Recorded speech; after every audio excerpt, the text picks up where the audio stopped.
Vavy sy tovovavy rehetra manerana ny nosy ary miaraba manokana anao ramatoa vadiny filohan'ny fanavaozana ny Repôblika Madagasikara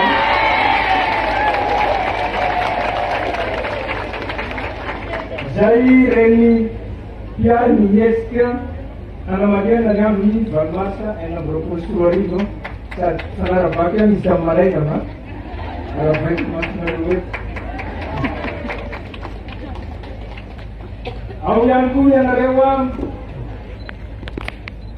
vehivavy rehetra manakaja mivadiny ireo mpanolotsaina fanavaozana, mivadiny andriamatoa Prime Ministre, ireo vadina ministra, ireo vadiny filohany andry mpanjakana rehetra, ianareo vehivavy ministra, ianareo vehivavy voafidimbahoaka, ianareo vehivavy voatendry eny amin'ny seha-mpanjakana tsirairay eny. Excellence Madame Marie Sandra, ministre conseillère à la présidence de la République centrafricaine. Excellence Madame l'ambassadeur de la République de Corée. Ianareo vehivavy rehetra manatrika etoana. Tsy adinotsika lehilahy fa ohatrany adino zareo tsika. Ohatsika lehilahy manatrika eto. Tompo lasy tompo vavy. Salama aby tsika tompo. Ny andro valomasa dia andro iraisam-pirenena natokana hanamafisana sy hampasehivana ny mahazava-dehibe ny anjara toeran'ny vehivavy sy ny mahazava-dehibe ny fiarovana ny zon'izy ireo. Ny zon'ny vehivavy tokoa mantsy dia zo fototra. Ekeny lalàna iraisam-pirenena raha tsy ilaza fa tsy ny fifanarahana iraisam-pirenena tamin'ny taona 1970 momba ny fanafonana ireo endrika fanavakavahana ny anjady amin'ny vehivavy no tena. Izany fanomezan-danja ny zon'ny vehivavy zany dia mbola mafisin'ireo didra mandalàna manakely eto Madagasikara, indrindra moa fanolalam-panorenana. Raha metotra misy any jerena dia vehivavy ny atsasaky ny mponina eto Madagasikara araka ny lazainy Première Dame teo. Izy ireo dia misana draikitra, misandrahaka amin'ny sehatra maro anivon'ny tontolo ambanivohitra sy andrenivohitra ary mitondra anjara biriky migoavana amin'ny fampivoarana ny firenena. Amin'izao vanim-potoana ny fanavaozana izao, isan'ireo mpiantsehatra tsy azo hidirana amin'ny fanarenana ny firenena izy ireo no sady lahara-pahamehana ao amin'ny politika mpanjakana. Iara-malala nefa fa mbola maro miezaka miandry atsika amin'ny fanajana sy ny fampanajana ny zon'ny vehivavy raha zava-misy hita eny anivon'ny fiarahamonina no jerena filidininy. Maro ny karazana herisetra mbola mason'ny vehivavy, ao ny herisetra ara-batana, ny herisetra ara-nofo, ny herisetra ara-moraly ary ny herisetra ara-toekarena.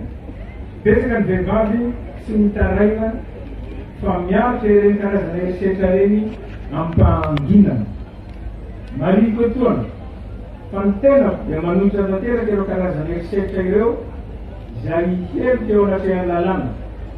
Manentana ny ambanifombam-pahefana mahefa rehetra arak'izany ny tenako mba handray ny andraikitra tandrika azy amin'ny fampanajana ny lalàna natao hiadivana amin'ny herisetra mifototra amin'ny mahalany na mahavavy.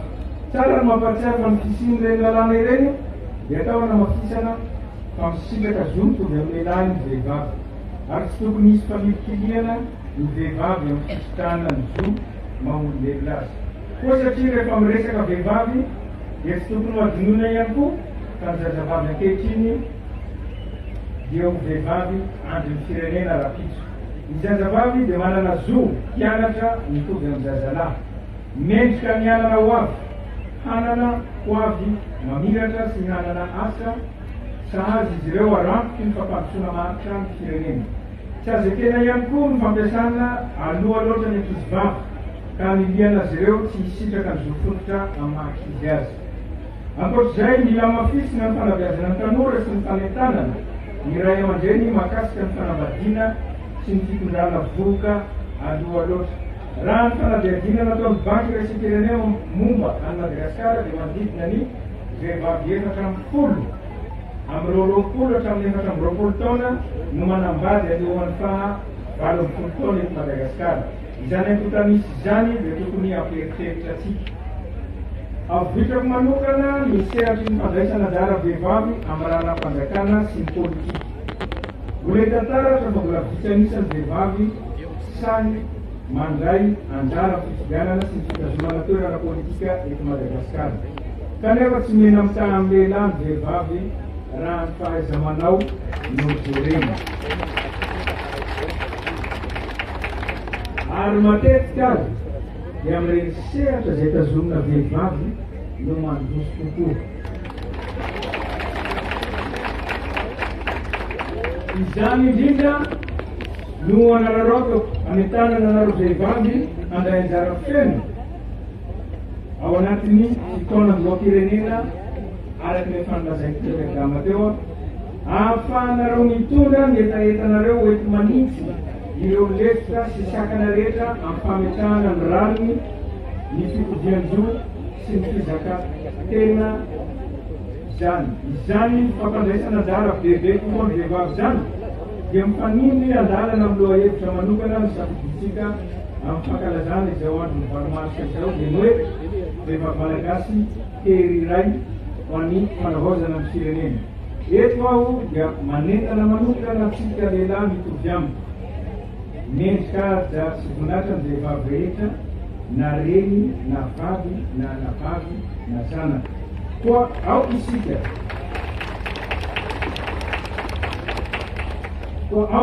tsy ho vaton'ny sakana fa hijoro ho arofanina ny fiarovana ny zony izy ireo, manambara fahalemena ny fanosihosina izony vehivavy ary mariky ny fahamboniny toe-tsain'ny lehilahy ny fanandrasana ny vehivavy eo amin'ny toerana sahaza azy ireo. Tsarovy fa ny vehivavy ny fitapon'ny finosana sy ampy ny fitizan-tarana ary tadidio tanany teny hoe firenena izay efa voalaza teo izy a dia misotitena ao anatin'iny a dia reny. Manentana ihany koa ireo fikambanana misehatra amin'izony vehivavy sy ireo tompona ndraiky fanjakana rehetra hanao vainoan-drahara sy hijery akaiky ny olana sy izainy vehivavy eny amin'ny fiarahamonina sy ny fampanajana nyzony vehivavy amin'ny alalan'ny fandraisana ireo fepetra voatondro ny lalàna. Tsarovy fa isika ireo no kimpy faharana amin'ny fanatamperana ny tanjona fahadimy amin'ny fampandrosoana ny vainjafy na ny ODD zany izay mikendry ny fitovian-jo eo amin'ny lahy sy ny vavy, eo ihany koa ny ady atao amin'ny fanipiliana sy ny herisetra atao amin'ny vehivavy. Mino aho fa tsy janona araka ny voalazany teo ihany a ny fankalazana sy fety sy mandia sy orakoraka sy fampandrahonana lehilahy satria za zao mito misy lehilahy mahandro any an-trano amintsika miteny zao a ny androany. Tsy janona amin'izay ihany ny androany a fa fotoana diniana lalina ireo hoe zaka mbola miandro atsika amin'ny firoboroboana ny zony vehivavy. Averiko ihany a le resaka fa veriverina teo rehefa nilatra ny vehivavy a mikabary zay nataonareo a ianareo vehivavy a fanontry amin'ny fampandrosoana ny firenena satria manino raha nareo mandray anjara tsy sarotra ne, tsy sarotra le fandraisana anjara fa za zao raha vao miteny madamako matahotra amin'ny lamosina ny fandrina izy dia tonga dia inoko malakilaky ny zavatra tenena.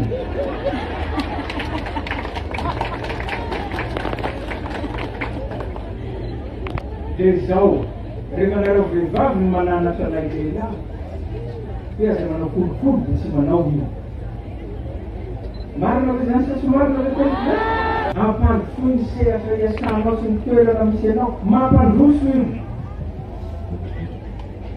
Hoaizy izy tsy anao dia avy lamosina eo mbony fandrinao. Zay le hoe nareo a manohitra ny fampandrosoana io nareo. Mandraisa andraikitra koa eny amin'izay sehatra tokony andraisana andraikitra.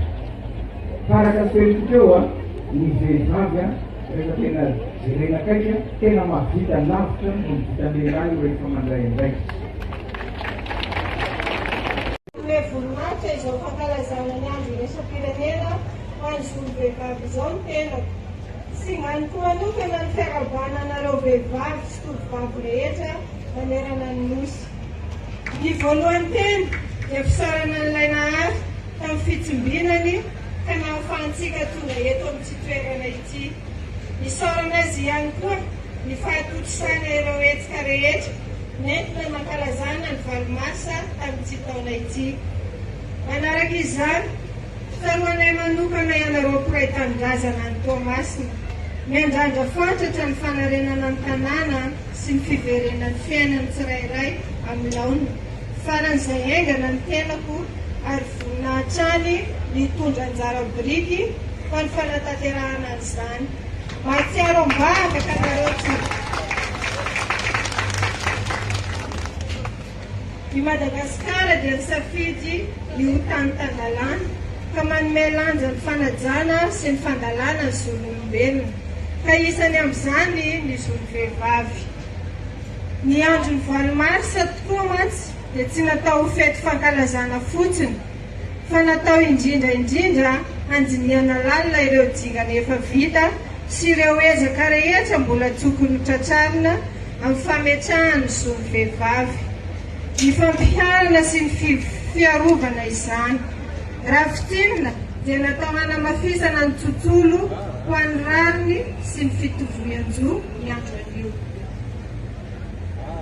Ao anatin'izany fandiniana lalina izany dia mila miainga amin'ny toe-javamisy ankehitriny isika raha mikasa hitondra fanovana.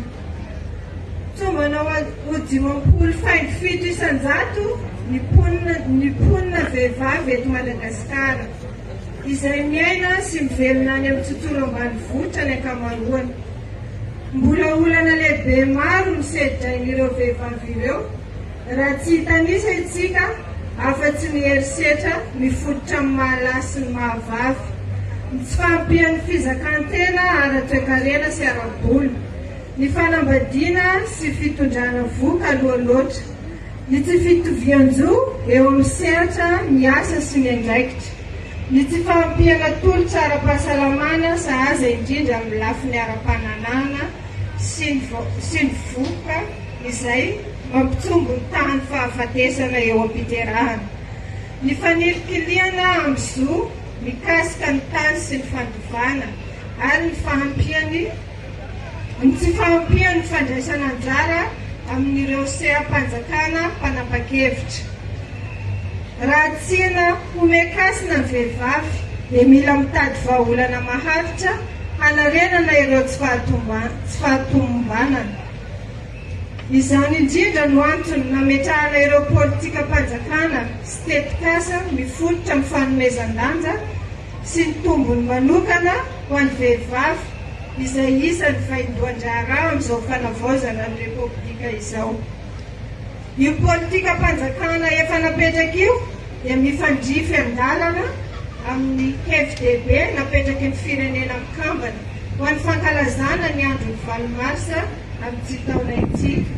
Ny zo ny ranony ary tetikasa ho an'ny vehivavy sy ny tovovavy rehetra. Manao antsoavy ho antsika rehetra ary ny tenako ianareo lehilahy, ianareo fikambanana maro lafy misehatra amin'ny zon'olombelona fa indrindra ny zon'ny vehivavy. Ianareo ray aman-dreny ara-panahy sy ara-drazana ary isika tompona ndraiky mpanjakana. Adiditsika ny manome aina sy manaja ary mampanaja ny zon'ny vehivavy. Aoka isika hijoro ho vahaolana sy ho mpanalalana fa tsy ho sakana. Aoka apetratsika tahaka ny anak'Andriamaso ny mahazava bebe ny fanajana sy ny fiarovana ny zon'ny vehivavy. Famariky ny fambonian'ny toe-tsaina izany. Tsaroa fa isika rehetra izao ny hary sy miriaria dia noho ny vehivavy izany loharano mitoirana sy antoky ny fitsumbinana ny taranaka. Mitodika manokana amintsika vehivavy ny tenako. Lohahevitra manokana ny safiditsika amin'ny andro anio ity ny hoe vehivavy malagasy kely iray ho an'ny fanavaozana ny firenena. Koa aoka isika aneo famendrehana hatrany amin'izay ataontsika rehetra mba ho taratra ny fanovana. Aoka mba tsy ho fety na lanonana fotsiny ihany fandraisantsika ny andron'ny valomaso.